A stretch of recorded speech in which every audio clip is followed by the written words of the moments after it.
वही है पंकज सर की एक लाइनें थी जो हम लोगों के ऊपर सूट करती है, जो ज़्यादा दिन स्ट्रगल करते हैं कि वक्त लगता है, बहुत वक्त लगता है, ढेर सारी असफलताएं मिलेंगी, बट वो किसी न किसी एक सफलता की तैयारी है। उनके लिए यही है कि आइए, थोड़ा धैर्य के साथ आइए। यहाँ पे कभी कभी टाइम बहुत ज़्यादा लग जाता है, हालांकि कुछ लोगों को पहले या दूसरी प्रयास में हो जाता है बट अमूमन ऐसा लगता है कि टाइम ज़्यादा लगता है। तो ये आपके माइंड सेटअप में होना चाहिए। धैर्य बहुत ज़रूरी है, धैर्य के साथ ही इस जो तैयारी के फील्ड में आइए तो जो है ज़्यादा अच्छा रहेगा।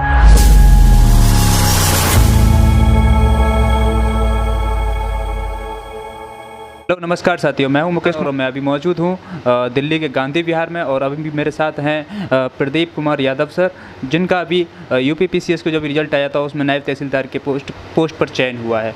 तो सबसे पहले सर आपको बहुत बहुत बधाई और स्वागत है हमारे यूट्यूब। जी धन्यवाद आपका। सर पहले आप अपने बारे में थोड़ा बताइए, अपना नाम बताइए और अपना एजुकेशन बैकग्राउंड के बारे में। सर मेरा नाम प्रदीप कुमार यादव है। मैंने 12वीं तक की शिक्षा अपने गांव से की है और उसके बाद मैंने बीए और एमए जो है इलाहाबाद विश्वविद्यालय से किया है।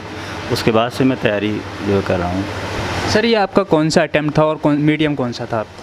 मेरा माध्यम हिंदी था। ये मेरा 5वां लगातार मेंस था और ये मेरा दूसरा इंटरव्यू था और इस बार मेरा नायब तहसीलदार के पद पे चयन हुआ। तो सर जो आपका जो 5वां अटैम्प्ट था, और जैसे कि आपने एनालिसिस किया होगा पिछले आप 4 बार जो दे चुके हैं, अटैम्प्ट दे चुके हैं, उसमें ऐसी क्या गलती रही थी जो इसमें नहीं दोहराई थी आप? जैसे जो तैयारी का स्तर है, तैयारी का स्तर तो लगभग वही था, बट मैंने इस बार आंसर राइटिंग में थोड़ा स्ट्रेटजी मतलब रणनीतिक रूप से जो चेंज किया। पहले मैं जो उसमें जैसे आता है पहला 10 क्वेश्चन आता है शॉर्ट और 10 लास्ट आता है लॉन्ग, तो पहले मैं जो है लॉन्ग आंसर पहले जो है लिखता था, लेकिन इस बार मैंने शॉर्ट आंसर पहले लिखा 1 से 10 तक। और इसके अलावा इस बार मैं थोड़ा पेज भरने पे जोर दिया, जबकि बाकी में मैं पेज को कम जो करता था और जो उसकी वर्ड लिमिट है उस पर फोकस करता था। बट मैंने अपने दोस्तों से बात किया और इधर उधर थोड़ा मतलब जो सलाह लिया, तो बोले कि नहीं पेज भी आप भरो। और इसके अलावा थोड़ा फैक्ट को मैंने बढ़ाया था अपने आंसर में। तो ये 3 चीज़ें मैंने अपने आंसर राइटिंग में बदलाव किया था, शायद उसी वजह से मेरा इस बार हुआ है। जैसे अभी रिजल्ट आया था, जो लिस्ट आई थी उसमें आपने देखा कि आपको भरोसा था कि इस बार मेरा सिलेक्शन इसमें होगा कि नहीं होगा क्या? अगर जैसे नायब तहसीलदार के था तो आपका क्या रिएक्शन था नायब तहसीलदार की जो लिस्ट में नाम था? चूँकि मेरा 5वां मेंस था तो मतलब मेंस में फेल भी हुए हैं, तो जब तक मेंस का रिजल्ट नहीं आया था तब तक तो कुछ नहीं था कि होगा कि नहीं होगा, मतलब अनिश्चितता रहती है। बट जब मेंस का रिज़ल्ट आया, जैसे आसपास लोगों का रिज़ल्ट देखे कि हुआ है, तो मेंस के बाद ये मतलब कॉन्फिडेंस हो गया था कि शायद इस बार अंतिम लिस्ट में नाम आ जाए, किसी मतलब कोई न कोई पद मिल जाएगा इस बार। सर बात करें आपके फैमिली बैकग्राउंड के बारे में, जैसे उन्हें पता चला कि नायब तहसीलदार की पोस्ट मिली है, और तो उनका क्या रिएक्शन? स्वाभाविक तौर पर सभी बहुत खुश थे, चूँकि एक लंबे समय बाद मिला तो थोड़ा भावुक भी थे सब लोग, खुशी ज़्यादा थी। सर कहते हैं कि सफलता के पैर नहीं होते, तो जब आप इस जर्नी के दौरान अकेले थे तो ऐसे बहुत सारे दोस्त हुए होंगे कि जो कभी बोलते होंगे चलो घूमने चल रहे हैं, इधर चल रहे हैं, तो और बहुत से ऐसे भी होंगे जो कि आपसे छुटकारा पाना सोच रहे होंगे, तो अब वो क्या फील करते हैं? नहीं, सौभाग्य से मेरे जितने भी दोस्त मिले इस फील्ड में वो अच्छे मिले और वो हमेशा मेरे साथ थे, चाहे वो मोटिवेशन के तौर पे चाहे इमोशनल के तौर पे, वो हमेशा साथ ही रहे। ऐसा मेरा कोई दोस्त नहीं था जो मतलब छोड़ के चला गया या मतलब किसी वजह से वो दूर हो गया, ऐसे मेरे कोई दोस्त नहीं। सर बात करें यहाँ पर आपकी जो प्रीलिम्स की स्ट्रेटजी थी वो किस टाइप की थी? आपका जो रूटीन था जो प्रीलिम्स को लेकर, वो आपसे? जैसे जब प्रीलिम्स का एग्ज़ाम आता था तो उससे लगभग 30-35 दिन मैं प्रीलिम्स पे ही फोकस हो जाता था। उसमें मुख्यतः जो उसके प्रीवियस ईयर क्वेश्चन है उसको ज़्यादा से ज़्यादा रिवाइज करने पे जोर देता था। इसके अलावा करंट पे मैं ज़्यादा फोकस करता था। ये कोशिश रहती थी कि अगर 20 से 25 करंट आ रहे हैं तो उसमें मैं 18 से 20 क्वेश्चन सही कर पाऊँ, तो इसके लिए मैं घटनासार को 3 से 4 बार कम से कम पढ़ता था जी। इसके अलावा जो बेसिक क्वेश्चन आते हैं उसके लिए घटना पूर्वालोकन और जो है लूसेंट को मैं जो प्रेफर करता था।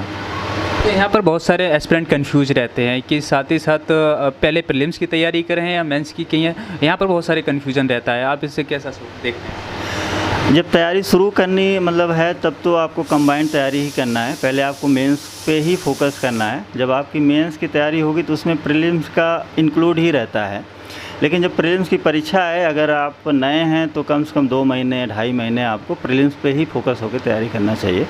बट शुरुआत आपको मेंस पे ही मतलब जो करनी चाहिए। अभी कुछ ही टाइम बचा है यूपी पीसीएस 2023 के प्रीलिम्स को लेकर, तो बहुत सारे एस्पिरेंट अभी हाल ही में उन्होंने बुक उठाई नहीं होगी और वो सोच रहे हैं कि मैं इस एग्ज़ाम में बैठूं। तो इस अंतिम दिनों वो क्या पढ़ें जिससे कि उनको थोड़ा बहुत स्कोर उसमें बन पाए, मतलब कि उसको थोड़ा क्रॉस कर पाए? मतलब जो सोच रहे हैं कि अभी एग्ज़ाम दो तो उनके लिए तो बस यही है कि करंट ही पढ़ो। करंट से आप जितना सही कर लो।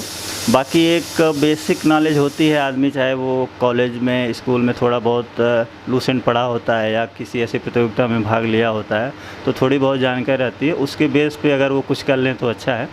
बाकी जो मतलब तैयारी कर रहे हैं उनके लिए है कि आप ज़्यादा से ज़्यादा रिवीजन करो जो आपने पढ़ा है। करंट पे भी वो फोकस करें ज़्यादातर और प्रीवियस ईयर क्वेश्चन, ये 2 पे ज़्यादा फोकस करें। बहुत सारे एस्पिरेंट यहाँ पर भी कंफ्यूज रहते हैं कि हम तैयारी तो करते हैं, अच्छे से तैयारी है हमारी, लेकिन हम एग्ज़ाम हॉल में जाते हैं तो हम टाइम मैनेजमेंट नहीं कर पाते। तो उस पर कैसे अपनी पकड़ बनाएं? टाइम मैनेजमेंट का यही कि आपको प्रेशर नहीं लेना है कि परीक्षा आ गया क्या होगा। जैसे कभी कभी ऐसा होता है कि क्वेश्चन पेपर देखने के बाद लगता है कि बहुत टफ है, वहाँ पे थोड़ा पसीने छूटने वाली नौबत आती है। बट वहाँ पे ये ध्यान रखना है कि अगर टफ़ है तो सबके लिए टफ़ है। अगर टफ़ है तो कट ऑफ भी कम जाएगी, तो वहाँ पे घबराना नहीं है, कूल माइंड होके ही क्वेश्चन को टैकल करना है। साथ ही साथ बात करें यहाँ पर मेंस की स्ट्रेटजी को लेकर, तो आपकी किस टाइप की मेंस की स्ट्रेटजी थी? क्या बुक लिस्ट आप फॉलो करते थे? बुक लिस्ट में चूँकि मैंने कोचिंग किया था दृष्टि आईएएस में, तो उसके जो बेसिक मटेरियल है उसको पढ़ता था। बाकी जैसे विजन का मेंस का उसका उनका आता है मॉडल आंसर मार्केट में, तो उस मॉडल आंसर को मैं पढ़ता था लगभग सभी जो है टॉपिक का। और इसके अलावा आंसर राइटिंग पे ज़्यादा फोकस करता था। मैं जो है टेस्ट सीरीज जो है ज्वाइन करता था परीक्षा से पहले। यहाँ पर बहुत सारे एस्पिरेंट जो हैं कि गांव से तैयारी करते हैं और उनकी ये कह रहती है कि हमें मटेरियल नहीं मिल पाता, तो वो सोचते हैं कि दिल्ली आना ज़रूरी है या फिर गांव से घर बैठ के तैयारी हो सकती है? नहीं, जैसे दिल्ली आना या प्रयागराज में रह के करना थोड़ी सहूलियत तो होती है, सारे मटेरियल आसानी से मिल जाते हैं। गांव में ये है अब तो जैसे टेलीग्राम पे सारे लगभग पीडीएफ अवेलेबल रहते हैं, आप वहां से ले सकते हैं। बगल में मार्केट में अगर आपको है फ़ोटोकॉपी की दुकान तो वहां से आप मटेरियल जो है निकलवा भी सकते हैं। इसके अलावा कुछ दुकानें होती हैं जो आपको कुरियर के माध्यम से आपको घर पे पहुंचा देंगे। आप उनसे जो कांटेक्ट करिए तो वो आपको मैटर जो है पहुँचा देंगे जो आपको नीड रहेगी। और क्या आंसर राइटिंग कब से शुरुआत कर देनी चाहिए? आंसर राइटिंग शुरुआत करने के लिए पहले तो आपको बेसिक पढ़ लेना है, जितने भी हैं बेसिक रहेगा। मतलब सारे जैसे 4 पेपर हैं तो चारों को कम से कम एक बार आपको पढ़ लेना है, क्योंकि आंसर राइटिंग आपस में कनेक्टेड होती हैं लगभग। तो एक बार जब आपकी बेसिक अंडरस्टैंडिंग बन जाएगी उसके बाद आप मान लीजिए हिस्ट्री का जो है लिखना चाह रहे हैं, तो अगर हिस्ट्री का फिर अगर अब दोबारा पढ़ रहे हैं तो हिस्ट्री का आंसर जो है लिखिए। इसके लिए आप प्रीवियस ईयर क्वेश्चन को ही उठा सकते हैं, या मार्केट में जो है टेस्ट सीरीज पढ़ी हैं बहुत सारी कोचिंग को, उसको लेके आप लिख सकते हैं। तो आंसर राइटिंग उसके बाद करनी चाहिए। साथ ही साथ बात करें यहाँ पर एसए में कि बहुत सारे एस्पिरेंट भी यहाँ पर भी कंफ्यूज रहते हैं कि एसए आखिर कहाँ से चुने जो कि एसए हम आसानी से और अच्छे तरीके से जो कोटेशन होती हैं उनको ऐड कर पाएँ। एसए में जैसे यहाँ पे 3 पार्ट में आता है। पहला पार्ट साहित्य वाला होता है, तो चूँकि मेरा हिंदी साहित्य ऑप्शनल था तो वो हिंदी साहित्य का उससे हो जाता था। बाकी सेकंड थर्ड में कभी कभी मतलब करंट में जो चर्चित मुद्दे रहते हैं उससे टॉपिक आ जाता है। तो अगर आप करंट पढ़ रहे हैं प्लस आपने जो मेंस जीएस का टॉपिक है उसको तैयार किया है तो वहाँ से वो हो जाता है। तो तैयारी के दौरान एनसीईआरटी का कितना रोल रहता है? मतलब एनसीईआरटी पढ़ना ही ज़रूरी है क्या? एडवांस बुक पढ़ के नहीं कर सकते हैं क्या? एनसीईआरटी का एक आपको बेसिक कंसेप्ट बन जाता है। जैसे अगर आपने कोचिंग कर लिया है, वहाँ पे आपने पढ़ा है या वहाँ का मटेरियल है, तो एनसीईआरटी ज़रूरी नहीं है। बट अगर आप खुद से पढ़ना चाह रहे हैं, आपके पास ऐसा कुछ नहीं, तो एनसीईआरटी आपको मतलब ज़रूर पढ़ना चाहिए। उससे आपकी एक बेसिक समझ बनती है। उसके बाद जो मटेरियल है उसको आप ऐड अपनी तैयारी में करिए।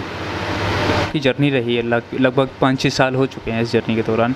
तो ऐसी जर्नी में आप बहुत सारे जो होते हैं एस्पिरेंट जो कि कुछ टाइम बाद 1-2 अटैम्प्ट देते हैं और चले जाते हैं, आपका क्या ऐसा मोटिवेशन था जो आप इतने लंबे टाइम तक इसमें टिके रहे? मेरा ये था कि सिविल में जाना है और कोई ऑप्शन मेरे था नहीं, मतलब ऐसा टीचिंग उचिंग लाइन का बीएड वीएड था नहीं कि उधर जाना है। अब इस फील्ड में आ ही गए थे तो सोचा अब यही करना है।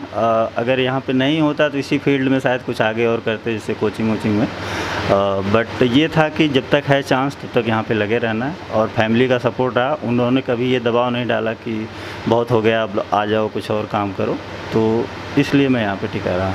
पूर्ण रूप से आप चयनित हो गए नायब तहसीलदार की पोस्ट पर, तो आपका सबसे पहले कार्य किस क्षेत्र में सबसे अधिक रहेगा? मतलब कि मुझे इसी क्षेत्र में सबसे ज़्यादा आप काम करना है या फिर अच्छा बेस्ट करना है, जो भी है।